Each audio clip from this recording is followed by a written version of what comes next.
I'm Diana Monk, director of WVCP, Vol State's radio station. WVCP is one of many hands-on activities you'll find in the Communication Studies program, and we love telling stories on the radio. If you love it too, we hope you'll join us, and we hope you'll take advantage of another storytelling opportunity. The college competition for best student stories is usually a live event, but it's online this fall. Now, all Vol State community members, whether it's students, staff, faculty, friends, or family, can take part. Watch the 4 stories that follow and then vote for the best one. These powerful personal stories move fast. Each one's only about 3 minutes. You'll laugh, you'll cry, you'll reflect on our students' experiences and on your own, respecting differences and celebrating similarities. Creating these connections is more important than ever at this historical moment. Please be fair to all student contestants. Watch all the stories before voting and only vote once. The link to the voting survey is after the last story on this video. Enjoy!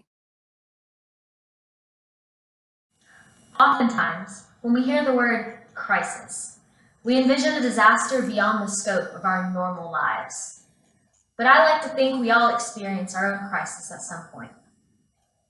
So several years ago, some of my best friends at the dance studio helped create one of the greatest leaps of my life, transferring from my small magnet school to station camp for high school. But I never imagined my lighthearted fun with this group would create my crisis, an identity crisis.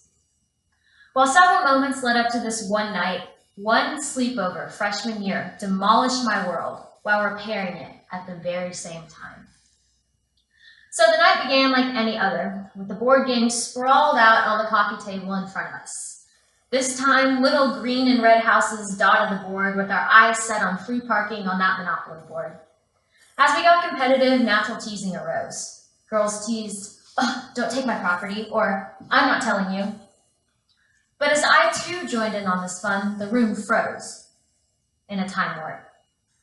One girl snarled, "Wow, there's your station camp sass again," and rolled her eyes. This girl had done this for months now, singling me out and calling me rude when everyone else could act the same way in good spirits. And I never froze the room like this with any of my other friends, so I was dumbfounded as to why I kept being singled out. But nevertheless, I dismissed the incident and carried on, and our smiles soon returned, and the game ended as it always did. Someone got caught cheating, so they flipped the entire board, sending the pieces flying into the air like missiles, and then letting them rain down on us as we laughed so hard we couldn't breathe in that moment. So next activity of the night, baking. But our kitchen was not your typical culinary display. We donned aprons and oven mitts as costumes as we sang and belted out notes to our favorite songs using spatula microphones.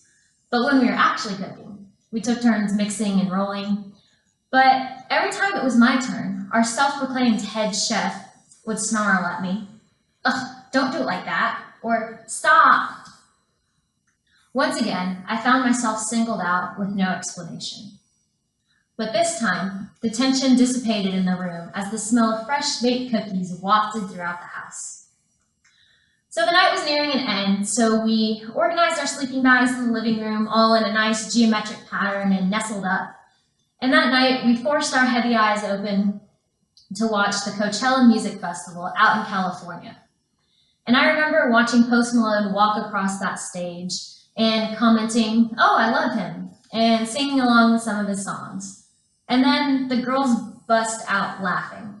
And I originally thought it was just because I'm a terrible singer, and I knew that. But then they snapped, "Wow, station camp has really made you like that now?" Before I could even process yet another hurtful comment, they said the one thing I had suspected they were thinking all along, but told myself I was being crazy, irrational, for even considering. They exclaimed, "Why can't you just go back to being your shy and nerdy magnet school self?" My body reverberated from the stab of those hurtful words, and somehow I made it through that night without sobbing.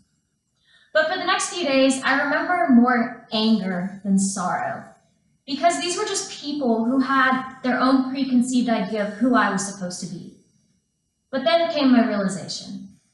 I can care about school while having fun, and I can be confident while being kind. and I can grow as a person while still staying true to who I am. So that night, while I lost some friends, I gained my identity. Thank you. I would like to tell everyone about the most exciting and longest day of my life. It happened on the weekend of May 20th, 2017. It was during that weekend that I hiked my first 40 miles. That day began at 6 in the morning. I was staring at the intimidating climb of the Northern Cascade Mountains in Washington State. A backpacker's first 40 miles is an incredible achievement. I've never hiked that far in one single trip before. I am very experienced whenever it comes to hiking and backpacking. I've acquired hundreds of miles on the soles of my feet while carrying my 35-pound rucksack. During that trip, I felt a wide variety of emotions. I was anxious, excited, and intimidated by the climb before me. My trusty dog Ghost is by my side. My hiking companions that day were Hunter and Josh. We stared at the elaborate cast iron gate marking the entrance to the Northern Cascade Mountains.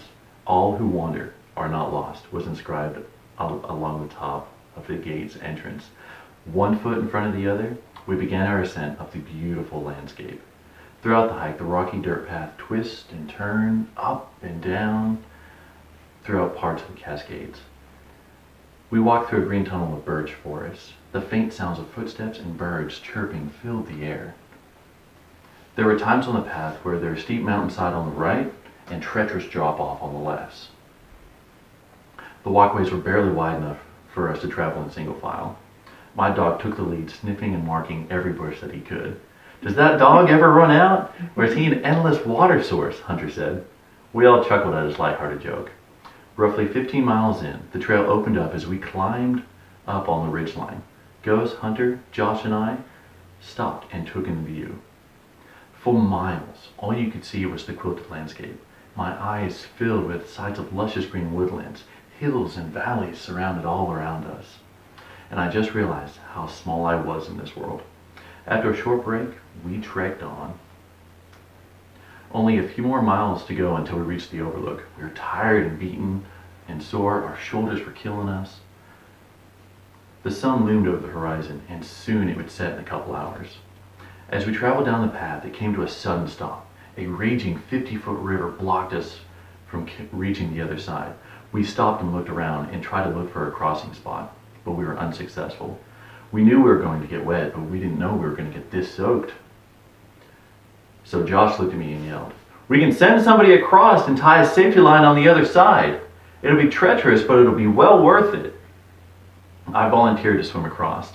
I took off my pack, set it down on the ground, and I tied a rope on one end of the tree, and I looked down at the river. I bent down and I tested it, and it was freezing. The river is runoff from the snow-capped mountains that surrounds us. I held my breath and I jumped in, and I was swimming as furiously and as fast as I could towards the other side. I could feel the water pulling against me, but I fought back as hard as I could. What felt like hours was only mere minutes. But finally, I made it across. As I secured the other end of the rope to the tree, I gave everyone a thumbs up to indicate that it was safe to cross. With newfound energy, we continued. 2 miles later, we finally made it to our destination. Finally, it was a long hike. The sun began to set, filling the bright sky with iridescent colors of reds, oranges, and hues of blue. The bright sun rests neatly between two mountains, and it was gorgeous. We all stopped and admired the view. An experience like this is very similar to our own life. Our life is filled with hills and valleys. The challenges we face, like the river, can be overcome if we put our minds to it.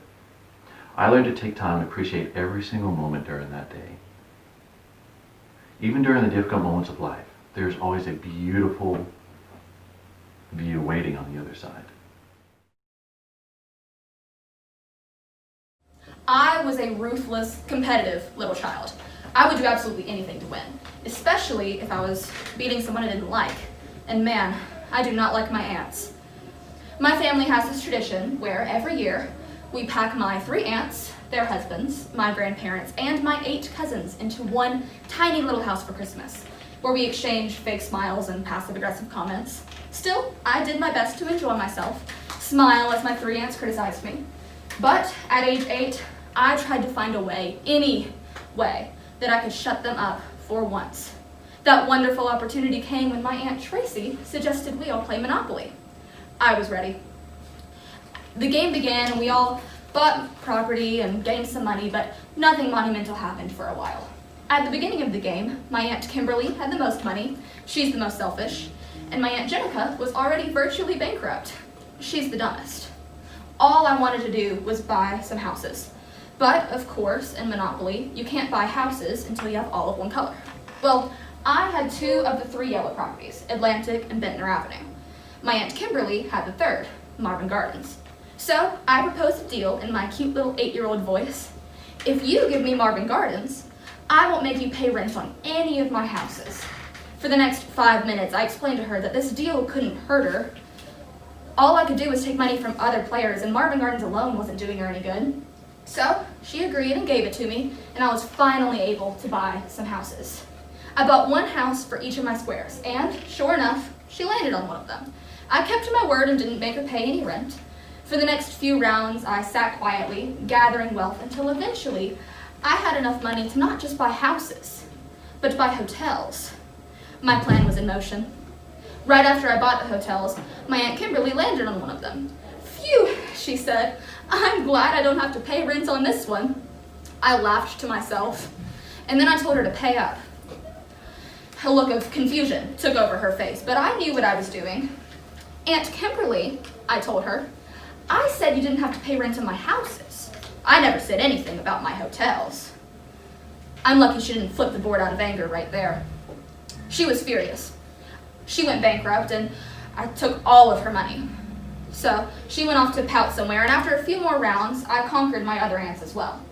They were furious. They all ran to my mom, screaming that I was an evil, vindictive little child, as they told her what happened. After my mom heard about my genius deal, she smiled and laughed and yelled, "That's my little businesswoman." That was one of my proudest moments. Not only did I have the approval of my mom, but I shut my aunts up. What bothered me most, though, wasn't that they called me a deviant little child, because that was true. It bothered me that when they were telling my mom what happened, they said that I wasn't being ladylike, and that that's not how a little girl should play. I didn't know ladylike meant losing. From that day on, I vowed never to give in to what my aunts perceived as ladylike, sitting down and taking what's given to me. I'm going to take advantage of everything that I can get my hand on. And sure, what I did was ruthless, and probably somewhat illegal in the real world, but it was Monopoly, and hey, I won.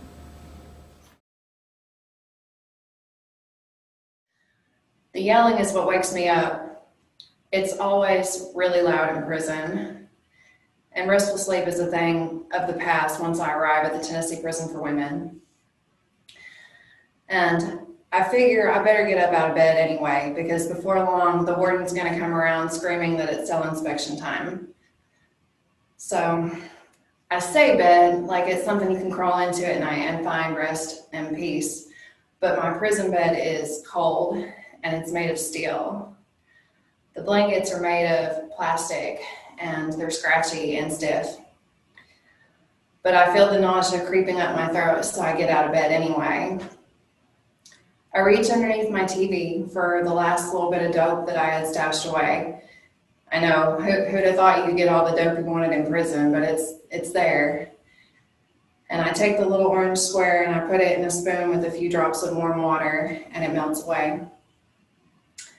I lift it up to my nose and snort it. The bitterness makes me gag and make me want to throw up. But in an hour, it will have been worth the discomfort. I've got a new class today, and I just don't think I could go and be asked to talk about my problems without getting my mind right. I hear the guards yell for class call out, so I know it's time to walk across the prison yard and go down to the school building adjacent to the library and the gym. Classrooms in prison tend to look gray and white, and they're very plain.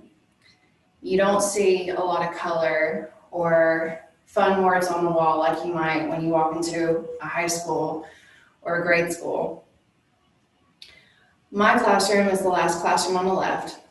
And it's different from the other classrooms in prison because it has color and there's pretty words on the wall. You don't see that there. It's kind of unconventional, and they actually don't usually allow it. There's a short gray-haired woman standing at the podium in the front of the classroom, and she just stands there watching each woman as she comes in for class. And when everybody is finally seated where they're supposed to be, she looks at all of us and she says, "Good morning, ladies. Welcome to BEST, and welcome to the first day of the rest day of your lives."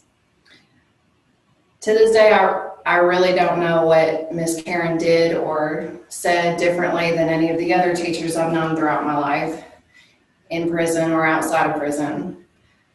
I don't know if God was in that classroom that day. I don't know if miracles are real. But what I do know is that morning, that day in class, I felt for the first time in a long time hope. The idea that maybe I could be different. The first day of that class was the last day I got high.